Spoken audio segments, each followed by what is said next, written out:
Les presento la clase del día de hoy. ¿Sí? La clase del día de hoy está ya habilitada en el aula virtual. La pueden ver, es la clase 18, ¿sí? Donde se trabajan con la sección 3.5 y 4.1. De la sección 3.5, muchas propiedades nosotros ya las habíamos visto cuando trabajamos con la construcción de triángulos, ¿sí? Pero acá se enuncian de manera formal a modo de teorema o enunciado bien definición, ¿sí? Por ejemplo, la primera definición con que arrancamos la sección 3.5 dice: ¿cuándo podemos asegurar que un número es mayor que otro? Entonces dice, sean A y B números reales, nosotros vamos a asegurar que A es mayor a B si existe otro número positivo B para el cual A es igual a B más B. Bueno, algo obvio que nosotros ya sabemos, pero que es necesario enunciarlo de la manera correcta, ¿no? Dice, el lema, dice que si B es un punto que está situado entre A y C sobre una recta, entonces el segmento AC va a ser mayor siempre, la medida del segmento AC va a ser mayor que la medida del segmento AB, ¿sí? Y la medida del segmento AC también va a ser mayor que la medida del segmento BC. Entonces, ¿qué quiere decir eso? Que la medida de un segmento siempre es mayor que cualquiera de sus partes.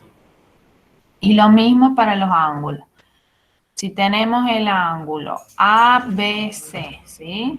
Como su medida es un número real, ¿no es cierto? Entonces aplicamos esta definición de acá. El rayo BD, supongamos que lo divide, no en partes congruentes, simplemente que lo divide, ¿no es cierto? Entonces siempre va a suceder que la medida de todo el ángulo del ABC va a ser mayor que la medida del ángulo ABD. O que la medida del ángulo 2, que es el DBC. ¿Qué quiere decir esto? Que la medida de un ángulo siempre va a ser mayor que la medida de cualquiera de sus partes, ¿sí? Siempre que yo parta algo, el total es más grande. Bueno, ahora tenemos dos resultados importantes que parecen obvios. Fíjense, en el lema 353 nosotros sabíamos que la medida del ángulo 3 es igual a la suma de las medidas del ángulo 1 y el ángulo 2, para un ángulo externo de un triángulo. Bueno, como 3 es igual a la suma de 1 y 2, ¿qué significa? Que la medida del ángulo 3 es más grande que la medida del ángulo 1 y también mayor que la medida del ángulo 2. Después el 354 dice, en el triángulo ABC, si el ángulo C es recto o obtuso, ¿sí? Entonces siempre va a ser la medida del ángulo C mayor que A y mayor que la medida del ángulo B. ¿Sí? ¿Por qué? Porque un triángulo puede tener cuando más un ángulo recto o un ángulo obtuso. ¿Vamos? Entonces, si C es recto, ya los otros dos, ninguno puede ser recto, sí o sí son menores, suman 90. Y si es obtuso, bueno, ni A ni B pueden ser obtusos, solamente puedo tener uno, si no la suma se pasa de 180. El lema 355 dice propiedad de la desigualdad de la adición. Nosotros teníamos la propiedad de igualdad, que decía que si tenemos una igualdad y sumamos a ambos miembros el mismo número, la igualdad se mantiene. Bueno, con la desigualdad pasa lo mismo. Si A es mayor a B y C es mayor a D, bueno, al sumar a ambos miembros C y D respectivamente, izquierda y derecha, la desigualdad se conserva.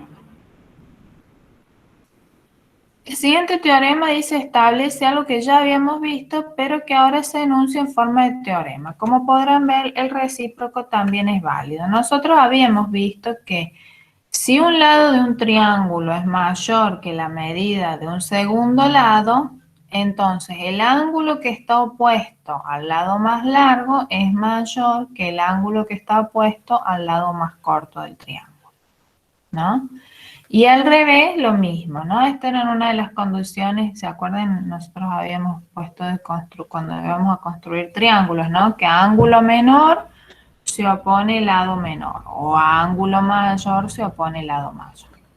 El recíproco dice, si la medida de un ángulo de un triángulo es mayor que la medida de un segundo ángulo del mismo triángulo, entonces el lado opuesto del primer ángulo es mayor que el lado opuesto del segundo ángulo. Bueno, estas cositas nos van a permitir a nosotros entender cómo se calcula que es geométricamente la distancia, por ejemplo, entre un punto y una recta o entre un punto y un plano.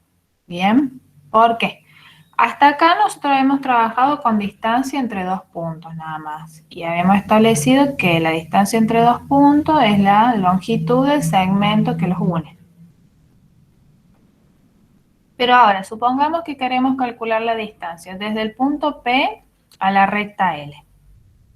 La recta L tiene infinitos puntos, por lo tanto, yo desde P voy a poder trazar infinitos segmentos que unan a P con un punto de la recta L. Bien. Ahora, de esos infinitos segmentos que unen a P con la recta L, ¿cuál es la distancia de todo ello, no? Esa es la primera postura de los matemáticos. Era, bueno, ¿cuál es la distancia entre el punto P y la recta L?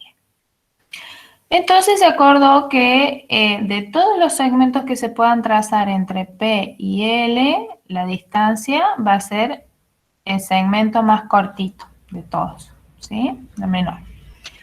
¿Y cuál es ese segmento? Justamente va a ser este, el segmento perpendicular desde P a L. ¿Bien?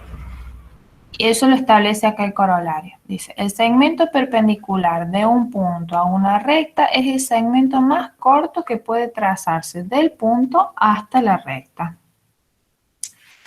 Bueno, si nosotros miramos acá, se forman triángulos. Por ejemplo, tenemos el triángulo PDF, ¿no es cierto? Y si miramos este triángulo y tenemos que determinar, por ejemplo, ¿cuál segmento es más cortito? ¿PF o PD? Bien. El segmento PF está opuesto al ángulo de 90, ¿cierto? Y el segmento PD es el lado opuesto al ángulo F. Bien. Como este es un triángulo rectángulo, el ángulo F es un ángulo agudo que mide menos de 90. Y bueno, por los teoremas anteriores nosotros sabemos que a ángulo menor se opone el lado menor. Por lo tanto, entre PD y PF, el segmento más corto es PD. ¿Sí? Eso para que se entienda de por qué cuando tomamos la distancia de un punto a una recta es el segmento perpendicular. ¿Sí? Porque es el segmento más cortito, ¿sí? Es la menor distancia que se puede recorrer desde el punto hasta la recta. En un plano va a pasar exactamente lo mismo. La distancia de un punto a un plano va a ser la longitud del segmento perpendicular que une el punto P con el plano. Bueno, acá aparece la demostración de la desigualdad triangular que nosotros habíamos trabajado. Habíamos visto que para que un triángulo se pueda construir se tenía que cumplir que la suma de las medidas de dos de su lado sí o sí tiene que ser mayor que el tercer lado. Porque si la suma nos daba igual, no se formaba ningún triángulo y si nos da menor, menos. Entonces, ¿cómo demostramos esto? Dice, dado el triángulo ABC, que aparece ahí en la pantalla, hay que demostrar que si sumamos la distancia entre BA y CA, eso es más largo, mayor que la distancia entre B y C. Bien, acá dice, la demostración. Trace el segmento AD perpendicular a BC, ya que el segmento más corto de A a D es el segmento perpendicular. Bien. Ahora, BA es mayor que BD. Eso está claro. ¿no? Porque es un triángulo rectángulo acá, el BDA, y esta es la hipotenusa. Entonces BA es mayor que BD. Y CA es mayor que CD. En este otro triángulo rectángulo, CA es la hipotenusa y es mayor que CD. Entonces, si nosotros sumamos la desigualdad de ambos miembros, BA más CA va a ser mayor, BA más CA va a ser mayor que BD más CD. Bien, pero BD más CD es lo mismo que BC, por el postulado segmento adición. Entonces la suma BD más DC la reemplazamos por BC. Bien. Finalmente llegamos a probar que BA más CA es mayor que BC.